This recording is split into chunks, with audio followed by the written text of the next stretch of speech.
ರೈತರ ಶ್ರೇಯೋಭಿವೃದ್ಧಿಗಾಗಿ ಕಂಕಣಬದ್ಧರಾಗಿ ನಿರಂತರ ಹೋರಾಟ ಮಾಡುತ್ತಿರುವ ಪರಮ ಪೂಜ್ಯ ಶ್ರೀ ಶಶಿಕಾಂತ್ ಗುರೂಜಿಯವರ ಧ್ಯಾನ ಮಂದಿರ ನಿರ್ಮಾಣ ಮಾಡುವುದು ರೈತ ಕುಲಕೋಟಿಗೆ ಅನುಕೂಲವಾಗುವ ದೃಷ್ಟಿಯಿಂದ ಮುಂಬರುವ ದಿನಗಳಲ್ಲಿ ಸಮಾಜಮುಖಿ ಕಾರ್ಯಗಳಾದ ಅನಾಥಾಶ್ರಮ, ವೃದ್ಧಾಶ್ರಮ ನಿರ್ಮಾಣ ಮಾಡಿ ಅಬಲರನ್ನ ಸಬಲರನ್ನಾಗಿಸುವುದಾಗಿದೆ ಎಂದು ರೈತ ಸೌಧ ರೈತ ದೇವರುಗಳ ಶ್ರೀಮಠ ಟ್ರಸ್ಟ್ ಕಮಿಟಿಯ ಅಧ್ಯಕ್ಷರಾದ ಶಿವಾನಂದ ಮೆಕ್ಕಳಕಿ ತಿಳಿಸಿದರು.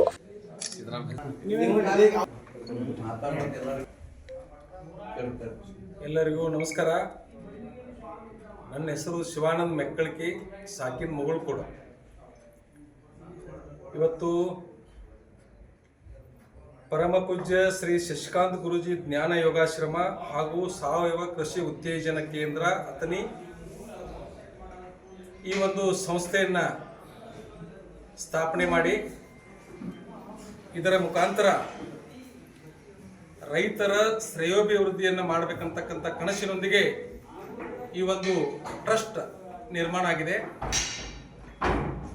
ಬಹಳ ಹಾರುಗೇರಿ ಪಟ್ಟಣದಲ್ಲಿ ಸುದ್ದಿಗೋಷ್ಠಿ ನಡೆಸಿ ಮಾತನಾಡಿದ ಅವರು, ರೈತರಿಗೆ ಸಾವಯವ ಕೃಷಿಯ ಬಗ್ಗೆ ಸಂಪೂರ್ಣ ಮಾಹಿತಿ ನೀಡುವುದು ಹಾಗೂ ರೈತರಿಗೆ ಮಣ್ಣು ಮತ್ತು ನೀರನ್ನು ಉಚಿತವಾಗಿ ಪರೀಕ್ಷೆ ಮಾಡಿಕೊಟ್ಟು ರೈತರಿಗೆ ಹೆಚ್ಚಿನ ಆದಾಯವನ್ನು ಪಡೆಯಲು ನೆರವಾಗುವುದು, ವಿಶಾಲವಾದ ಗೋಶಾಲೆ ಪ್ರಾರಂಭಿಸುವುದು, ರೈತರಿಗೆ ಕೊಟ್ಟಿಗೆ ಗೊಬ್ಬರದ ಮಹತ್ವ, ಗೋಕೃಪಾಮೃತ, ಜೀವಾಮೃತ ಮತ್ತು ಇನ್ನಿತರ ಸಾವಯವ ಉತ್ಪನ್ನಗಳ ಬಗ್ಗೆ ಸಂಪೂರ್ಣವಾಗಿ ಮಾಹಿತಿ ನೀಡುವುದು ಮತ್ತು ಎಲ್ಲ ತಳಿಯ ಗೋವುಗಳ ಪಾಲನೆ ಶ್ರೀಮಠದ ಮೂಲಧ್ಯೇಯವಾಗಿದೆ ಎಂದು ಅಭಿಪ್ರಾಯಪಟ್ಟರು. ಸರ್ವ ರೈತ ಬಂಧುಗಳು ಈ ಸಮಾಜಮುಖಿ ಕಾರ್ಯಗಳಿಗೆ ತನು, ಮನ ಮತ್ತು ಧನದಿಂದ ಸಹಕಾರ ಮಾಡಬೇಕೆಂದು ಭಕ್ತಿಪೂರ್ವಕವಾಗಿ ವಿನಂತಿಸಿಕೊಂಡರು.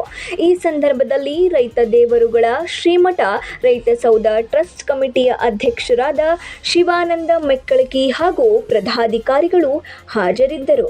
Ramesh Kamble, 9 live news, Raybag.